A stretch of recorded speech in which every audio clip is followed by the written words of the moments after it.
What's up, everybody? Welcome into Tom Curran's Patriots Talk podcast. Phil Perry, as always, alongside. Phil, we got some news to get to before we get to the meat of the podcast, in which we will discuss Drake Maye. First things first, Kyle Duggar has had the transition tag applied to him just hours before the deadline to apply said tag. Transition tag will put him on the hook for $13.8 million, or mean he will get $13.8 million in a one-year salary from the Patriots. The franchise tag was $17.1 million. The difference between franchise and transition is you get no compensation if another team swoops in, makes Duggar an offer that the Patriots choose not to match, and then Duggar goes to said new team. The Patriots don't match it. They get no compensation. If you had franchised him, you would have gotten compensation in the form of high draft picks. It was reported on Monday too, Phil, by Tony Pauline, a veteran writer, that the Patriots had an offer of $13 million on the table for Duggar. So what's your reaction to the transition tag and the strategy behind that as opposed to franchising? Yeah, it's an interesting strategy to me. It makes sense when you're just looking at the dollar values, right? The transition tag being about $13 million and the franchise tag being $17 million for a safety. It's an unbelievable amount of money. And I know it's just 1 year and it's fully guaranteed, but it is just 1 year. The problem with the franchise tag to me, Tom, is that these tags, when they are applied, if you want to continue discussions with the player about a long-term deal, oftentimes the starting point in terms of average annual value is the franchise tag, because the player gets to say, well, you just told me I'm worth $17 million for 1 year. So if we're going to do a 4-year deal here, it's got to be at least 17 times 4 in terms of the total value. And that's too much for Kyle Duggar, just plain and simple. He's not an all-pro safety. 13 is more reasonable.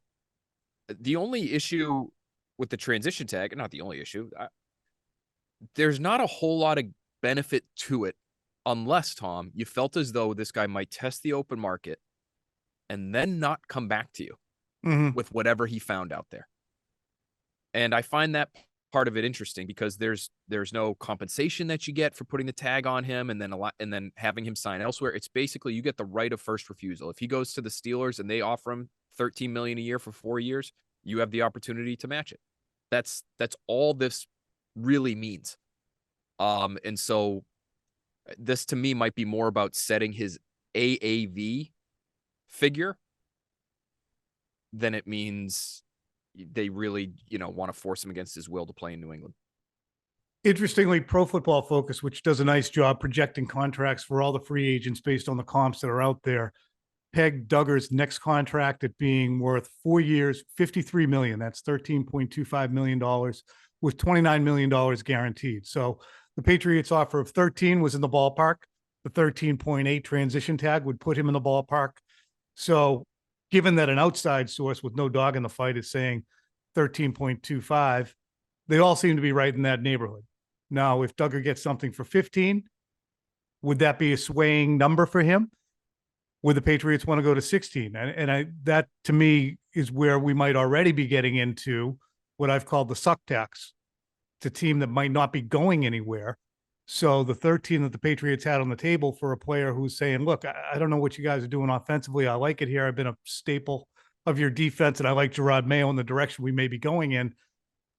But I'm now entering my second contract. He was an older rookie. So is he 28? I believe he's 27. 27.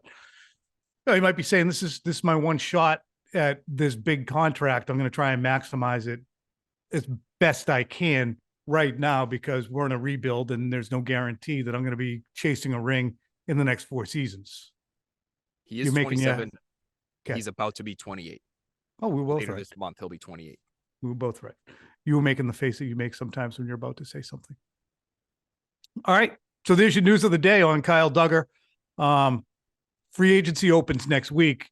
We're going to get to free agency in just a second. But first, I wanted to download Phil a little bit from his trip to the Combine. And it seems to me, Phil, that the Patriots are going to have to be talked out of a quarterback.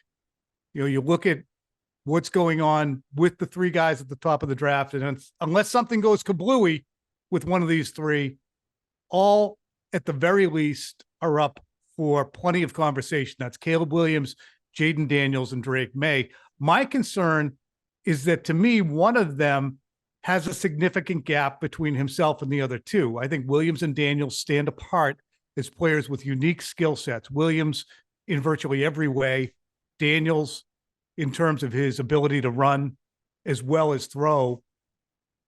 It's just that much better than Drake Maye's. I think it's a big gap.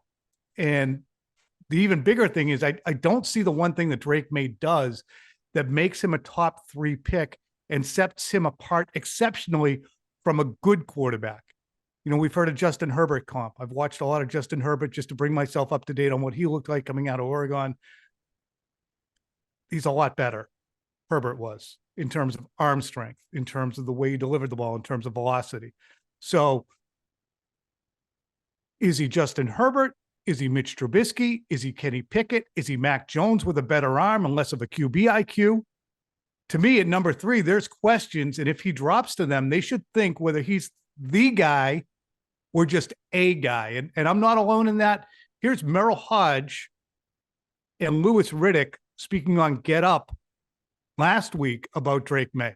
I want you guys to hear Merrill Hodge's evaluation of Drake Maye. Let's play it. I wouldn't touch Maye. I wouldn't grab Maye. I wouldn't draft him in the first round. And there's a bunch of things that bother me. He's extremely inconsistent as his accuracy, his processing inconsistent. He's not extremely athletic. I find him more stiff. He's got a longer throwing motion, which allows more hits in our league than he gets in college. So that got a lot of attention. Louis Riddick, what is your reaction? As far as where he's going to get ultimately drafted, I mean, that's just not going to happen. He's not going to get out of the first round, and as Mel's alluding to, he's probably not going to get out of the top 10, the top 5. Some of the things, though, that Merrill Hodge sees, I see some of the same things. Quite honestly, I see off-target throws that are not caused by pressure, that are not caused by tight windows. I just see misses. I do see an elongated throw in motion. It is not the same as Caleb. It is not the same as Jaden. I don't see the same kind of creativity. I don't see the same kind of outside the pocket explosiveness outside of structure that I see with those two. I do see a gap between Caleb, Jaden, and Drake Maye. I see some of those same things. Now, ultimately, where he ends up being drafted is going to be much different than what Merrill is saying. What his career ends up being, I think it's going to be very much so. I think with him, he's one of those guys who needs, when we're talking about quarterbacks all need to go to great situations and be in great systems to be utilized, to their strengths and kind of have their weaknesses hidden. I think without a doubt that Drake's development is going to be front and center as far as some of the things that Merrill is talking about that he has from a deficiency standpoint, because he cannot create. He cannot lift and create and do things on his own the same way Jaden and Caleb can. He just can't. I don't care you can just watch the tape and see that. He's not the same guy as those two, and that's why he is third behind those two. So, Phil, you were boots on the ground in Indianapolis. Where do the Patriots stand on Drake Maye? The Patriots like Drake Maye. I think if you were to ask them, he would have the 3rd best tape in this year's class behind Caleb Williams and Jaden Daniels. And they really liked his interview. I can tell you that. A lot of energy, somebody who impacted the room as soon as he walked in. And these are, it's important to point out, first impressions only. These are pretty brief meetings. They end up being about 15 minutes all told, most of the time. However, I would say that they also matter. And first impressions matter at that position. And an ability to hold a room matters at that position. To bring quote unquote juice to the position matters. And he seems like personality-wise the kind of player who'll be able to do that. I think his arm is better than what you give him credit for. There's some clips where he's off his back foot, ball travels about 50 yards in the air on a dime for a touchdown. Like it's just to interject, it's certainly an NFL arm, and it's half again better than Mac Jones's. I'm not saying he can't throw. I'm just saying that it's not Herbert when we hear that comp. Yeah, and that might be fair. It's interesting that you went back and watched Herbert's college tape, because he was a guy who got criticized a ton coming out of Oregon. And now in retrospect, a lot of those people that criticized him coming out are looking at it and saying, well, What I missed was the scheme he was in didn't allow him to show off the skill set that we now know he clearly has. Mm-hmm. And I think there's some of that with Drake Maye too. I'll just tell you my understanding from talking to league people who have studied him will tell you that there was a coaching change at UNC, which brought along, I would say, a alteration to the scheme that evaluators would tell you did Drake Maye no favors, and that the 2022 tape from North Carolina is a little bit better an indicator as to what he might be at the next level. And what he might be, listen, it's not rocket science. He's 6'4". He has a pretty strong arm. He's a pretty good athlete. The guys that have come into the league lately that have that kind of profile and have the flashes that he has had at North Carolina on their resume, a lot of them have worked out. And especially in New England, where you're going to be playing in the conditions. And we talked about this during Super Bowl week. Eric Eager, I thought, was really good talking about this. He's 21 years old. He's bigger. He has the bigger arm. Which guy's going to succeed better in New England? It might be Drake Maye versus Jaden Daniels. So it's something to keep in mind. I think the Patriots feel as though those guys are pretty close. And the durability matters too. Here's a couple of things that argue in favor of Drake Maye. And again, if they like him, they like him. I'm not saying don't do it, because I don't know how they project him. I'm not an offensive coordinator. Maybe Alex Van Pelt looks at him and says, there's plenty I can do with this kid. I like about him the fact that he's bigger. 6'5" matters as to where you get hit. It's going to be fewer headshots when you're taller. It's just simple geometry. Something that Pete Carroll pointed out with Drew Bledsoe way back in about 1999 when we were talking to him about why is Drew so durable. He said he doesn't get hit in the head very often. He's big, he's tall, he takes a hit. We saw it with Ben Roethlisberger too. I'm not saying that obviously Maye is not a 260-pound quarterback like Roethlisberger was, but he's going to be out there all the time. He's 21. And he might have the acuity to learn the things that he doesn't know. I think if you watch him too, Phil, you're going to see a lot of throws that have a little bit of a hitch and his feet aren't going the right way. I think the privilege of watching Tom Brady for as long as we did, the privilege of watching Jimmy Garoppolo even in his development, fundamentally really a good quarterback when just standing there throwing with no heat on him. And there were things about Mac Jones' game that I don't see in Drake Maye's in terms of pre-snap getting to the line. Now, maybe it was the offense and it was just kind of paint by numbers and you're not doing a lot of protection calls and pointing people out. But Mac Jones was very adept at that. And Mac Jones basically, in my mind, he won the job in 2021 about 3 days into camp. He had already shown more decisiveness and accuracy than Cam Newton. And all that mattered then was decisively beating Cam out, which he did. I don't know if Drake Maye is going to come in with those things, that ability with the accuracy, the fundamentals, and the mental acuity, or at least knowledge to do it.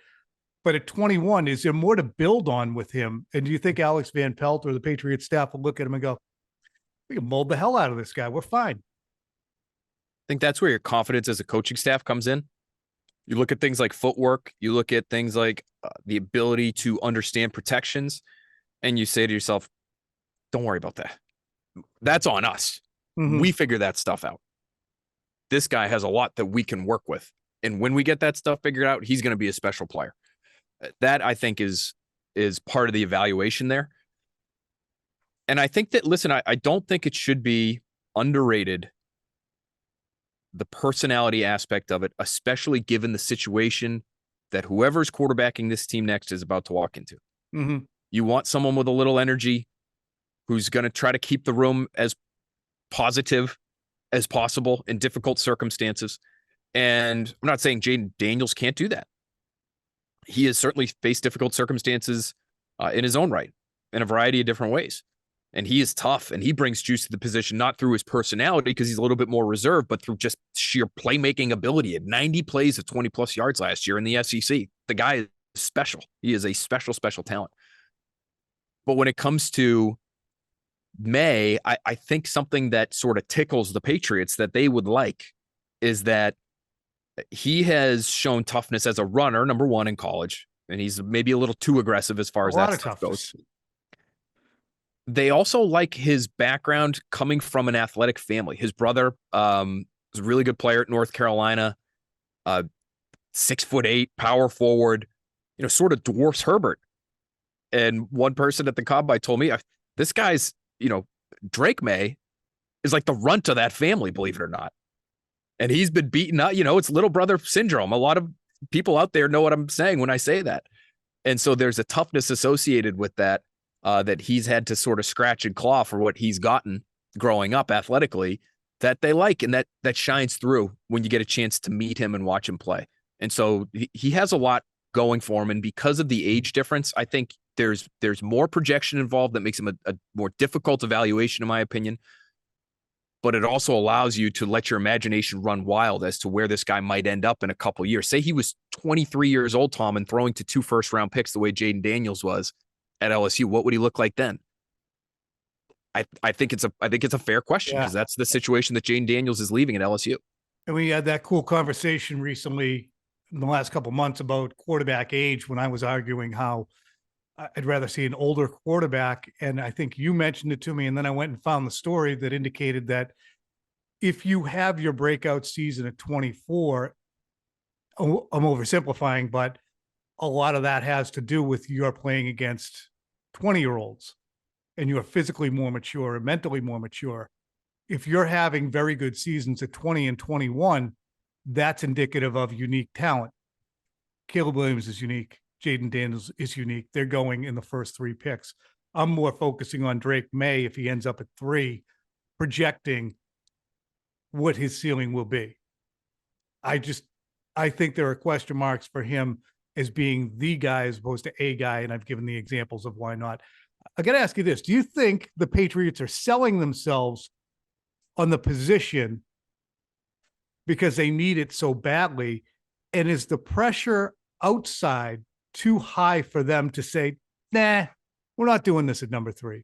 I mean, the pressure of a new coaching staff, a new offensive coordinator, a team without a quarterback, understanding where they are in the draft, it's going to take balls for them to say, no, we're going to trade out. We're going to give it to the Vikings, and the Vikings are going to give us all these picks, or Atlanta, or whoever wants to do that. Do you think they're selling themselves as much as the player is selling himself? So I think the second thing you mentioned there might be true, that the pressure is getting to be so great that it might make it hard for them to pass on a quarterback at number 3 overall. But I think part of the reason there will be pressure there is because these quarterbacks that are going to be available, or the quarterback that's going to be available to the Patriots at number 3, whoever falls to them, is so widely regarded to be worthy of that pick. This is not a situation where, go back to the 2017 draft, the Patrick Mahomes draft. Mitch Trubisky that year was, by most mocks, I would say nationally renowned people who cover the draft and mock the draft, right before draft day, had him as a middle of the first round pick. Not a terrible player by any stretch, but also not a top 2 guy for a guy who ended up going at number 2. That's a team in the Chicago Bears that talked themselves into Mitch Trubisky and said, well, we're here. We think he's a first rounder. Why don't we just make this move here now? That's not what's happening with the Patriots. These guys are very widely respected by league people. And everyone that I've spoken to over the last month or so will tell me that quarterbacks are going with the top 3 picks. And I even had a few executives tell me in Indy that it could be the top 4 picks, Tom. You could see JJ McCarthy go at number 4 overall, but the top 3 guys have been there for long enough now. Really since the end of the season, which it took people a while for some reason, the rest of the world, I think the outside world, the media world, I think it took them a while to wrap their arms around Jaden Daniels and the idea of Jaden Daniels, because you saw him mocked in the 2nd round as late as freaking December, which made no sense. He was lighting the SEC on fire. He's having a historic season. And, 2nd round pick. Are you kidding me? Well, the guy runs maybe a 4.4 and is tearing up the best conference in the country. But that's where the groupthink, I think, invades. Well, nobody else has him up in the 1st round, so why would I put him in the 1st round? I'll put him as the 2nd round. Well, who's going to be the first guy to put him up there? Somebody puts him up there. He's number 3. Next thing you know, he's up to number 2. And there's some people who think he should be the number 1 pick now, to an extent. And I think once one person steps over the line, everybody else follows. And the group think can also work in the other direction where nobody knew who these guys were except for scouts who had been scouting them. Head coaches didn't know who Drake Maye was. They don't spend their time on college players a year in advance. So the group think had Drake Maye as the number 2 prospect entering the year, and he did not enough to rebut that. I'm wary of the group think, but the group think also wants to be correct in the projection. Like Zach Wilson was the unquestioned number 2 pick going into the offseason. He stayed that way. He was the number 2 overall pick, and he just plain wasn't ready. Bad situation or no, he just plain has not been ready. And he had a better arm and has a better arm than Drake Maye. So I'm wary of the group think, but I also hope this new staff is confident enough to say to itself, if as a group, guys who are working together for the first time, is there anybody in that room who does have the balls to say, Elliot, I don't like him, or Matt, I don't like him, or Gerard, we probably could get a lot out of MHJ, or if we trade down, still get our tackle and still find one of these top tier receivers. I mean, I was looking at, there's like, I feel 10 receivers who have first or second round grades and 5 are first rounders. And there's like 6 tackles. I mean, there's a lot you could clean up at some positions that the Patriots need. Oh, you might see 9 tackles taken in the first round. I think it could be a record-setting year at that position. Some of those guys might end up being guards, whatever, but it's going to be a borderline record-setting year at tackle, and I think you're going to see double digits easy receivers taken in the first 2 rounds. And there's a big old hunk of receivers that appear to be end of the first, top of the second types, right where the Patriots will be picking at number 34 overall with their second pick. So I'm with you. If there are people in there who feel strongly about these quarterbacks in a negative fashion, you've got to speak up. And that's what Robert Kraft is looking for, right? That's the advantage to the post-Bill Belichick world, is that Gerard Mayo should have a say, Ellie Wolf should have a say, Matt Groh should have a say, Pat Stewart should have a say, Alonzo Highsmith should have a say. That's 5 really highly qualified guys. And we didn't even get to Cam Williams, the director of college scouting, or Steve Cargile, the director of pro scouting, who's, that department's now getting into these guys as well.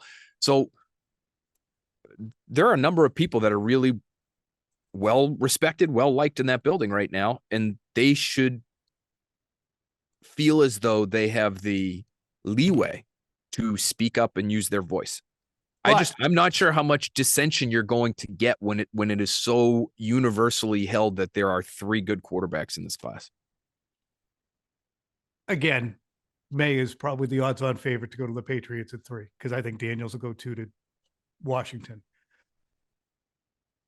But that brings up another dynamic that exists for the Patriots and their personnel staff right now. And that is, as we reported coming out of the Super Bowl, and as Andrew Callahan from the Herald reiterated last week, Elliot Wolf is not officially the GM, nor is Matt Groh the GM. The personnel department is not intact right now. Our understanding is that the Patriots will, after the draft, go through a GM search or a personnel man search, whatever they're going to ultimately call the person. And I expressed to people I spoke to my doubt that that was the right way to go about it. I mean, why are you going to have Elliot Wolf, for example, run the draft, pick 3rd overall, spend $100 million in cap space, and then May, June, or July, you decide, we found somebody else we really like. Come to realize that they're not going to move on. It's more of a dog and pony show, I think, to have a search afterwards. Again, the logic of that, to me, seems a little dubious. Why not at least have the search prior and then arrive at Elliot Wolf? I don't get the logic behind it. But the Patriots are so familiar with their staff and feel that they've been so muzzled through the years, the personnel staff, that they want to give them a chance to show what they can do. And it would be real bold to show what you can do by saying, hey, Robert, watch this. We're trading down. That would be bold. So I think that dynamic injects itself as well. It almost traps them into do the safest thing that everybody else thinks is the smartest thing, which is just take the quarterback.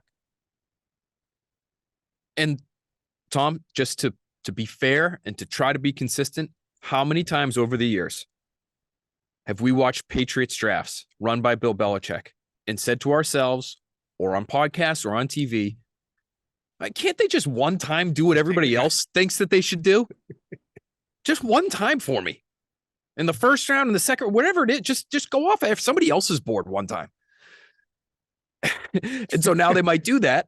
And I would still say they should be criticized for that if that's what ends up happening. If that's what it is, well, hey, Robert, wisdom of the masses, and look at all these mocks that say that quarterback should go 3. So we're just going to go that route and hope it works out. That shouldn't be what it is either. But if among the 7 people that I just mentioned that are pretty important in the Patriots front office, 3 or 4 of them say, I've got a lot of reservations about Drake Maye, or I have no faith that Jaden Daniels will be able to stay healthy as an NFL player, period. And there's nothing you can say, Elliot, that'll convince me otherwise. If those are the conversations that are being had, then I think you could present it to Robert Kraft. Even though he's in his 80s, he's made it very clear during the end of Bill Belichick's tenure how quickly he wants to get back to contention. If you hear that, if you're Robert Kraft and say, hey, there's real disagreement within the room here, and Elliot Wolf has final say, we know that in an instance like this where there is disagreement, but maybe even Elliot says, listen, I trust these guys. And if they're not all in, then I don't think we as an organization should be all in. It might be best for us to trade back, get a great offensive lineman, add draft capital, bide our time, hold our water, and maybe next year's the year we go all in on a quarterback. Or maybe it's even the year after that. We've got this plan with a veteran. He's going to buoy us for 2 or 3 years. And then when the time is right, the time will be right. Mm-hmm. And that's what we've decided. I think if you're Robert Kraft, you got to be okay with that. If it's Drake Maye, he has to sit.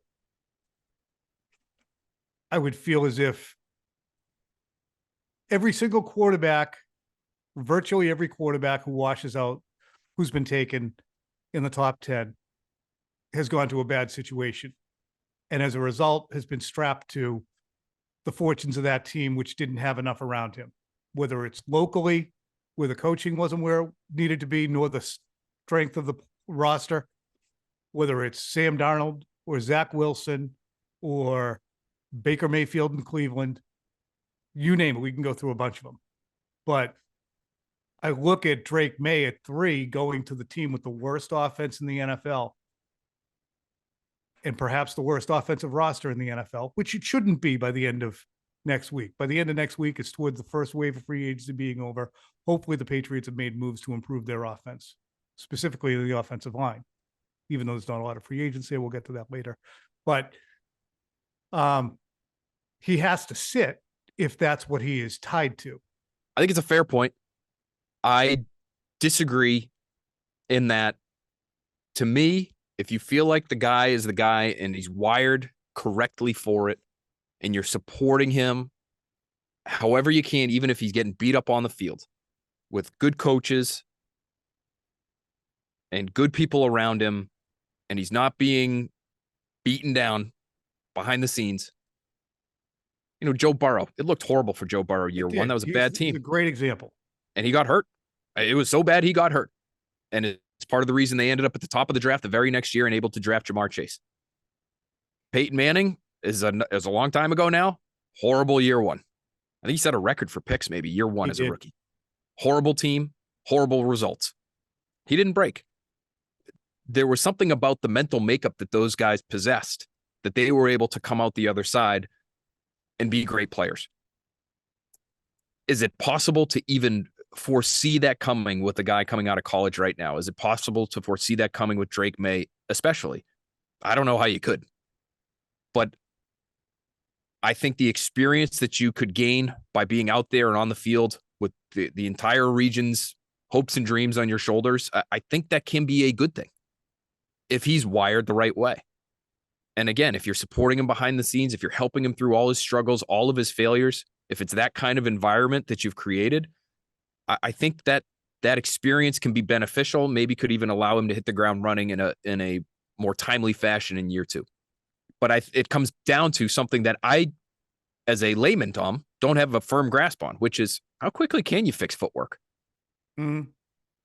how quickly can you teach a guy how to run an NFL protection scheme? Even if he's not the one making the calls, it could be David Andrews who's handling all that stuff. He has to understand where the line is going to shift, how it's going to slide, where the blitzers are going to be picked up. How quickly can that happen? They think he's a smart guy. The Patriots do. I know that. But is he smart enough to be able to pick it up in one off season? Again, Justin Herbert's a good example. He entered a better situation, I think, Tom, in 2020 with the Chargers because he had Keenan Allen there. But his offensive line was a joke. They've been trying to fix that thing ever since he entered the league. It was horrible. It was probably, the Patriots is bad too. I don't know if there were any situations that are worse than the Patriots, but it was probably of that ilk. And he's seemed to figure it out okay. So I would play him and play him early, because if you think he's not able to withstand that fire, you probably shouldn't draft him at 3 in the first place. Mm-hmm. Well, he's going to need a caddy. And actually, he'll be the caddy for whoever comes in. Free agency begins next week. There's a variety of names out there. Let's roll through a few of them and the reasons that we think that they could be candidates and might not be candidates. Start with the biggest ticket item, or at least the most well-known, and that's Russell Wilson. The Broncos are moving on from him. He's going to make $39 million from the Broncos. He could be had for probably a very, very minor base salary in 2024. Is he the right guy that you would bring into an organization to be not the apprentice, but to have an apprentice next to him? And would this be the right situation for Russell Wilson? I vote nay. I couldn't vote nay any harder. I think he is the exact wrong guy to bring in, given everything we know of him. I don't know the man. I've never met him. But everything you hear about Russell Wilson is that the ego is significant. It is real and it is spectacular. And if you're that kind of player who is now a wounded animal in terms of his NFL career and its outlook, that's the last thing I want if I'm drafting a quarterback at 3. Maybe, I guess, if you plan on passing on the position entirely and you're not bringing in a rookie, he's going to be so cheap. Maybe he sells some tickets. Maybe you're punting on the season anyway, just to build the roster. And that, if you feel that way, then whatever. That I'll shrug my shoulders. But if there's a rookie here at 3 overall and you bring in Russell Wilson, I don't know, outside of the most fanatical fantasy football player, Tom, I don't know who would support that move, because you have to be so out of tune with the human element of the game to think that would work, that's all you must do is you're on ESPN.com, you're on Yahoo.com, you're on wherever you are, DraftKings, Fanatics. And that's how you understand the game. These are numbers. These are names on a screen somewhere. These are not human beings, because you don't understand that part of the game if you think it's a good idea to bring in Russell Wilson with a rookie. Go to another guy, big name for him, number 1 pick. It's Baker Mayfield. He had a renaissance year with the Tampa Bay Buccaneers. He actually did his audition with the Rams in 2022, performed well with barely a week of preparation in a game, primetime game for the Rams. That helped to earn him the opportunity to go to Tampa Bay. He had a good season in Tampa Bay. Really showed that he does have excellent throwing talent, and the leadership that he wasn't able to exhibit in Cleveland because the team sucked around him. And that's what happens when you're a top overall pick. You better be a savior. If you're not a savior, guys are going to look at you and go, I thought you were supposed to be that good. You're really not that good. And that's what I think is dangerous sometimes about picking guys that high in the draft if they don't come through. Other guys start to look at you askance. But he has enjoyed a renaissance. He is getting on in years to a degree. Would he want to come to New England? And would the Patriots want to be in line for a $30 or $35 million contract, which is the going rate for a pedestrian quarterback right now? I doubt it, and I doubt it. I just don't think this is realistic. I sort of actually like the idea of it, Tom, because I think he fits with the offense that you have. He has familiarity with both Alex Van Pelt and Ben McAdoo, and Elliott Wolf was the number 2 in Cleveland when he was drafted 1 overall. And he's got all these, these qualities that we're talking about with Drake Maye in terms of, oh boy, he impacts the room as soon as he walks in. That was sort of how he was viewed when he was drafted. I think it's part of the reason he went 1 overall ahead of Josh Allen, way ahead of Lamar Jackson. Guys like that he was good on the board, and he made people feel good about themselves, and you could envision him being a leader of men. But obviously that wasn't enough to make him a great player, because it just hasn't worked out to this point in his career. I will say this though. I don't hate him as this team's Alex Smith. Mm-hmm. When the Chiefs were going into the 2013 season, they acquired Alex Smith. They were coming off one of the worst seasons in football. They were one of the worst teams in the league. They just hired Andy Reid to be their new head coach, and they were starting fresh. And they probably knew he wasn't going to win them a Super Bowl, Tom, but he's a former number 1 overall pick. And they had an idea that in our offense, in our scheme, we could win some games with this guy. And they did. And they won a bunch of games. But he wasn't the guy still. They kept an eye out for the guy. And when the opportunity presented itself, they jumped. And so I wonder if they would see value. If they don't love the quarterbacks that could be available to them at 3, would you just look at Mayfield and say, this, you know what? This is our 3-year plan while we get the roster squared away. And the entire time he's with us, we'll keep an eye out for the next guy, because we know he's not winning us a Super Bowl probably anytime soon. But we're not ready to win a Super Bowl anyway. So let's go get our franchise quarterback 2 or 3 years from now. And we're going to keep loading up on first-round picks so that when that guy who is playing 7-on-7 somewhere or in the transfer portal on his way someplace else becomes the Jaden Daniels, we're ready to pounce because we have this whole cachet of picks. I'll go with the easy one for you, Jacoby Brissett. The merits of him, Phil. This is the kind of person that you could welcome into your building who has some experience, who doesn't have superstar experience or championship level experience like Russ Wilson, but has enough in the way of experience to be the caddy that you're talking about, to help guide a young player through a rookie season, through his first 2 seasons of his career. He's familiar with the offense with Alex Van Pelt. He's thought to be a great locker room guy. I think they could use as many of those as they could get right now. And he's, you probably get him for 2 years and $16 million total and feel good about your quarterback room the next few years if you draft somebody at 3 or you're planning on drafting somebody at 3. This to me is the most realistic option of all the names we'll talk about probably here, and B, the soundest of the realistic options, because I actually think he's pretty good. When he gets a chance to play, he's been pretty good. And I think he would fit better in the room with a young quarterback. Remember, he was the quarterback when Bailey Zappi and the Patriots beat the Cleveland Browns 29-0. Be that as it may. He did. Was it the first pass of the game that game where he just chuck and ducked down the field, picked off? Yep. Yeah, not his best moment. Give you another guy, and that is Gardner Minshew. Now, if I'm the Colts, I watched him be a caddy for Anthony Richardson when Richardson got hurt as a rookie this past year. Minshew came in, played well enough to give the Colts a chance in virtually every game. They beat the Patriots, right? Or did they not play the Patriots? Half the league beat the Patriots. They play the Patriots? Gardner Minshew beat the Patriots, 10-6 in Germany. Oh, my God. They're trying to block that game out of my mind. But he ended up a Pro Bowl alternate, made his way down to that skills and drills competition there at the end of the year. So I like the way Gardner Minshew plays. He's a low-budget Mayfield. What about him? I don't hate the idea. To me, he's in that same class as Jacoby Brissett. And the reason I would prefer Brissett over Minshew is because of what I've heard of Jacoby Brissett as a backup and how he handles that role and his personality and how his coaches really loved him in Cleveland. My guess is they felt the same way about him in Washington. That's where he was this past year. And the relationship with the coordinator and the scheme that we think is going to be here in New England. I don't think Minshew has all of those things lined up in the same way, but to me, he's a similar class where he could probably get you through a few games, but you really don't want him even starting a full season. I'm going to throw a net over these next 3, and I'm going to dump them out right in front of you. It's 2 Niners quarterbacks, former Niners quarterbacks, Sam Darnold and Jimmy Garoppolo.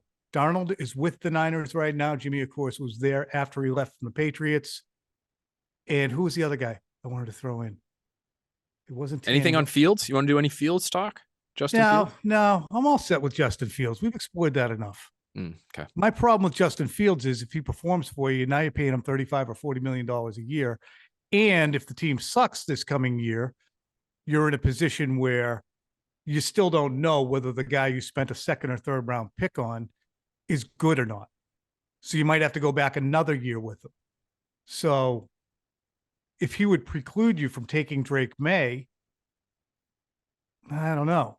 Would he preclude you from taking J.J. McCarthy or Michael Penix or Bo Nix? Probably not. But I just don't think Justin Fields would be the right guy at the right time, and his contract for the Patriots. Dryer just finished. And Blaine Gabbert and Ryan Tannehill. Throw all them on the table. Ugh. Jimmy, Blaine, Sam, and who's the other guy? Tannehill. No on Blaine, no on Tannehill. I'm a no on Jimmy. I know you like the idea of Jimmy. I If he want wasn't somebody suspended, if he wasn't suspended for the first 2 games, I'd entertain it. Maybe they bring him in after a suspension. He's just Kick hurt Bailey- all kick the Bailey to time. the He's curb. hurt all the time. He's hurt all the time. And to me, especially at the backup spot, it's already if he's seeing time, that's an emergency situation. And if that guy's gone, now what are you doing? You're playing Nathan Rourke. I was Like, going to say Nathan Rourke. That's Folks, not what who's Nathan anybody Rourke? needs. Quick, tell me who Nathan Rourke is, everyone out there listening. That's right. The Patriots job. signed him at the end of the year. He was the backup quarterback, week 17. Well, Mac was over there picking his butt, saying, I hate it here. We got the smartest listeners going. I can't believe they all had the correct answer like They that, knew just it. ready to go. I knew it. I'm going to bring back Fields because I think he's outside of Baker Mayfield, who's only going to cost you money. If you don't want a quarterback in this year's class, I don't mind spending a 3rd-round pick on Justin Fields and just seeing if it worked, give him a full season. And if he's great, that's a good problem to have, Tom. You're talking about, paying a guy $35 million because he's good as a problem. That's not a problem to me. That's a good thing. So should you just pick up his 5th-year option? Because the 5th-year option has to be picked up in May. No, I wouldn't. I would use this year. I'd give him 1 year as a tryout. And I'm okay spending a 3rd-round pick on that with the idea that it's an investment on a guy who could work out long term. I don't care about spending a 3rd-round pick in that fashion. When you spend 3rd-round picks on guys like Chase Winovich and 2nd-round picks on guys like Duke Dawson, 1 year with a quarterback who's got some real upside and some real talent, if it doesn't work out, it doesn't work out. And it doesn't bother me either way if it's just a 3rd-round pick. They should be stockpiling picks, not spending them willy-nilly. They should be trying to figure out who the quarterback of the future is, no matter how you do it. If it takes a 3rd-round pick and you only get 1 year out of guys, so be it. That's the position you have put yourselves in. You're exactly right. And that means take your medicine. Don't just sit there whipping picks at the position, because that's what bad teams do. Good teams build the whole team around it, and then they let that guy paratroop in. What? Excuse me. What did Hall of Fame general manager Ron Wolf do that was arguably the most impactful quarterback trade of all time? His team was already good. They already had a quarterback, Don Majkowski, who was a good quarterback in the National Football League.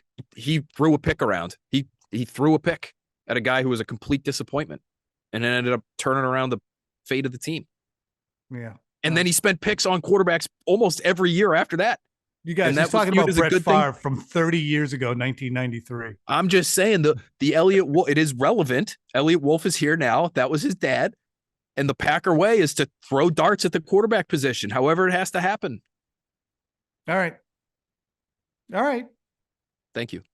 I mean, I see the merit in Justin Fields. I think I'm more of a naysayer on everything these days. No.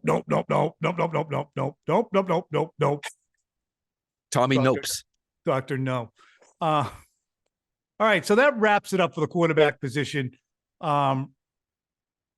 We got running backs, wide receivers, tight ends, and offensive line we could go through with the roster reset. Every single one of them, Phil, when I did the roster reset, they're all on NBC Sports Boston.com. I had a 1 to 5 priority scale for each one.